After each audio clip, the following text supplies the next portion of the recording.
Everyone, आपका स्वागत है मेरे चैनल पे। ये मेरी पहली वीडियो है। अगर आपको मेरी वीडियो पसंद आए तो कृपया से लाइक एंड सब्सक्राइब करना ना भूलें।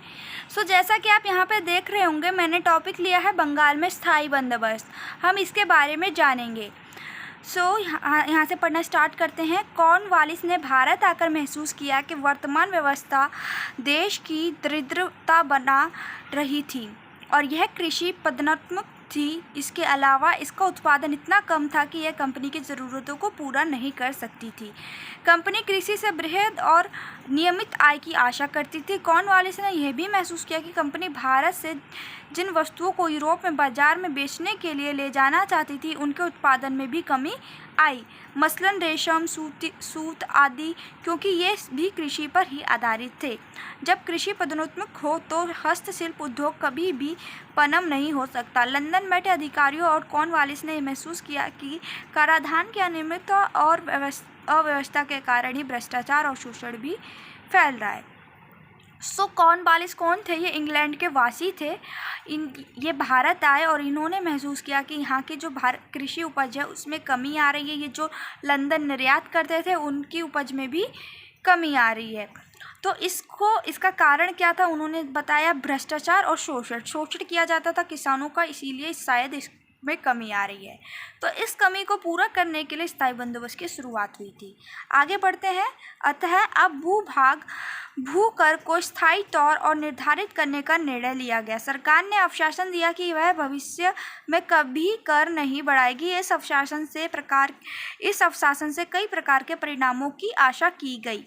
यह भ्रष्टाचार को कम करेगा और पदाधिकारियों द्वारा मनमाने ढंग से करारोपण पर रोक लगाएगा। इसके अलावा उत्पादन में वृद्धि के बावजूद राज्य अतिरिक्त मांग नहीं करेगा। इसके भूमि की उपज बढ़ाने के लिए धन निवेशित करेंगे, क्योंकि मुनाफे का पूरा हिस्सा उनका होगा। इससे उत्पादन और व्यापार में वृद्धि होगी और सरकार को भी नियमित रूप से कर मिलता रहेगा। अतः कॉर्नवालिस का यह मानना था कि भूमि पर स्थायी होने के बावजूद सरकार अपनी ज़रूरतों को पूरा करने के लिए व्यापार और वाणिज्य पर कभी भी बढ़ा सकती है।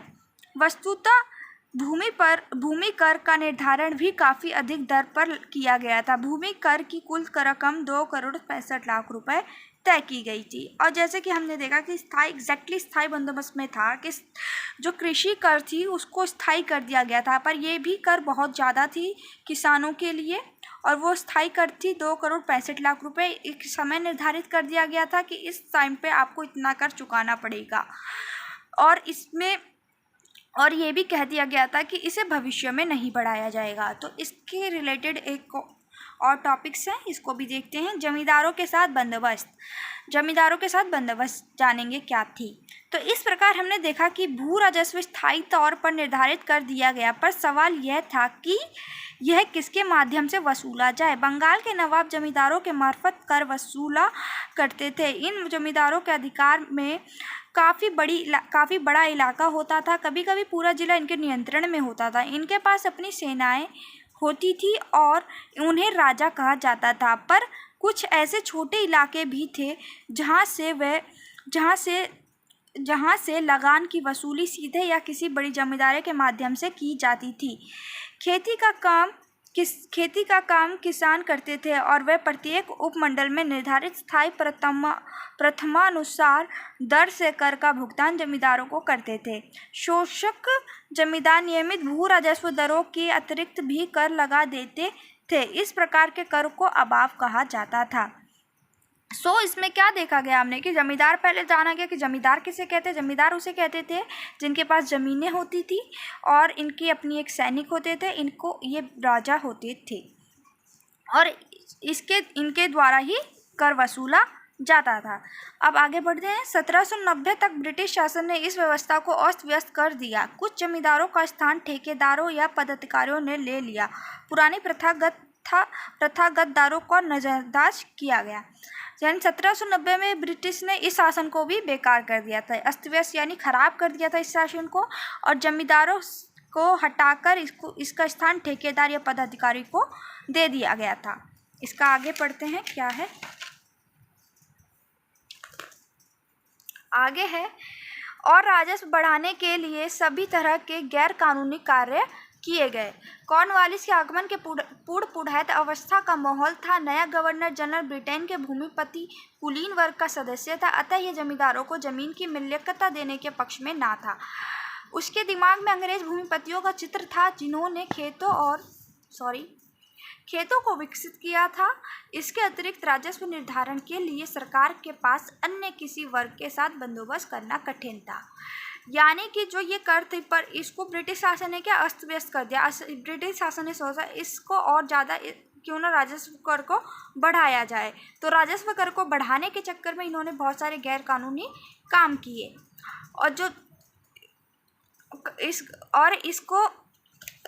और जो नया गवर्नर था वो भी अंग्रेज़ों के साथ मिला हुआ था। वो भी किसानों के पक्ष में नहीं था। उसने भी अंग्रेज़ों का साथ दिया। और अब हम इसके आगे पढ़ते हैं।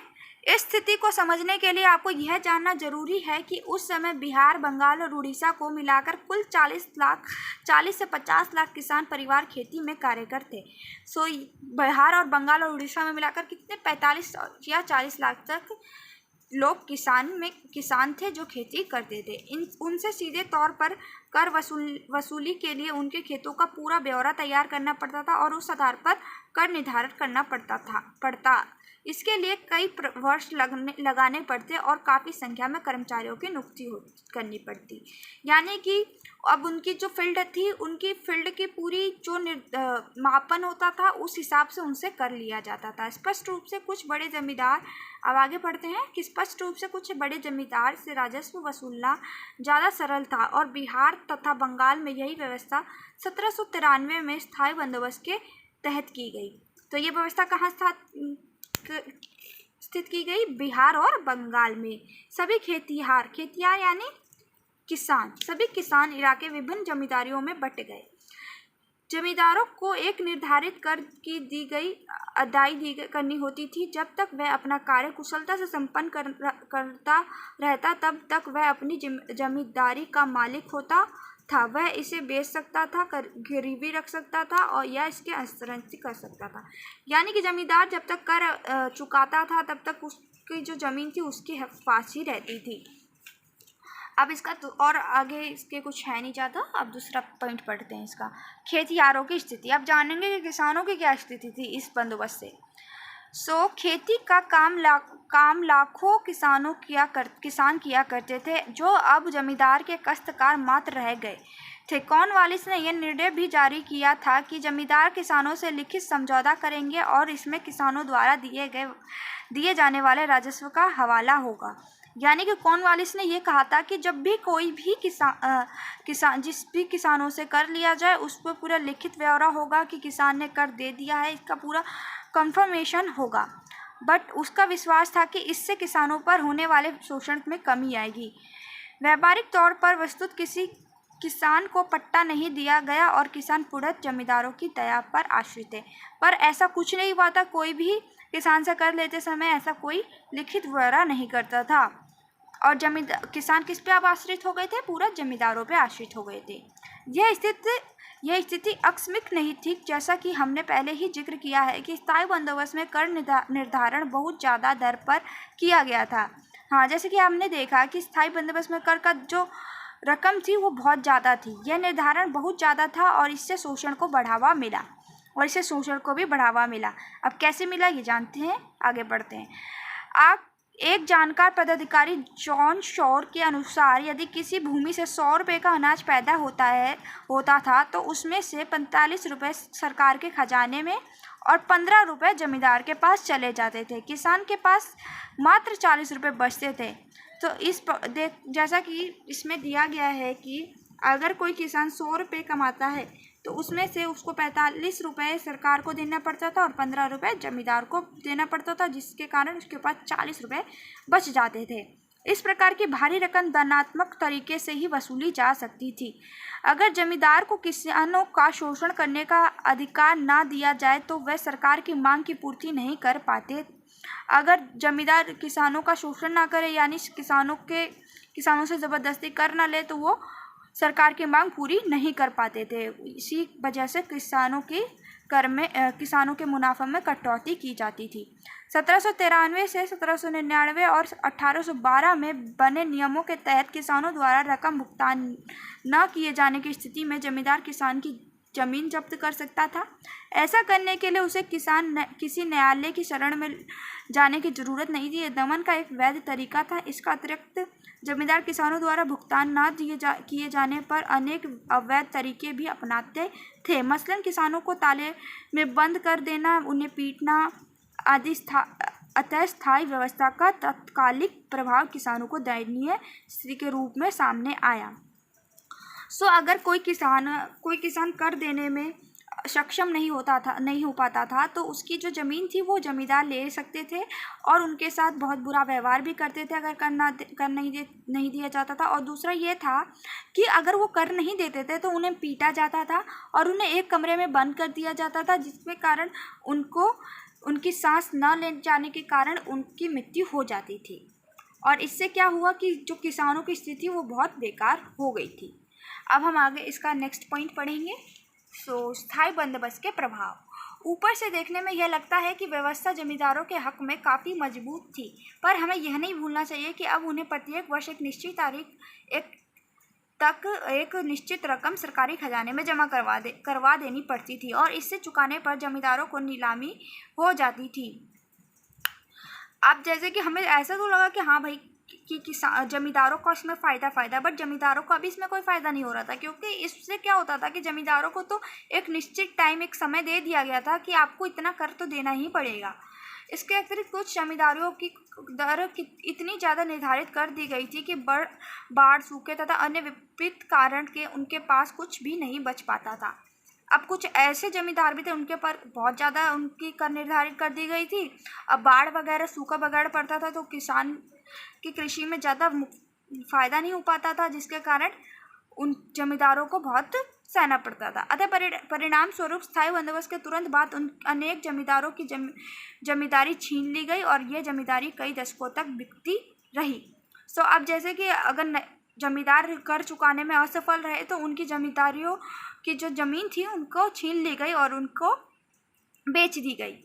अकेले बंगाल में 1794 और 1819 के बीच जमींदारों भूमि का 68% बेचे गए। व्यापारियों, सरकारी पदाधिकारियों और अन्य जमींदारों ने ये जमीन खरीदी। नए खरीदारों ने मुनाफा कमाने के लिए किसानों से अधिक रकम वसूलने शुरू की और राजा राम मोहन ने ये टिप्पणी लिखी।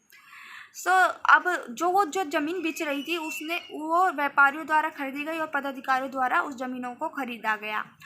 उस ज़मीनों को खरीदने के बाद जो नए जमींदार थे उन्होंने किसानों से ज़्यादा कर वसूला ताकि वह समय पर दे सके।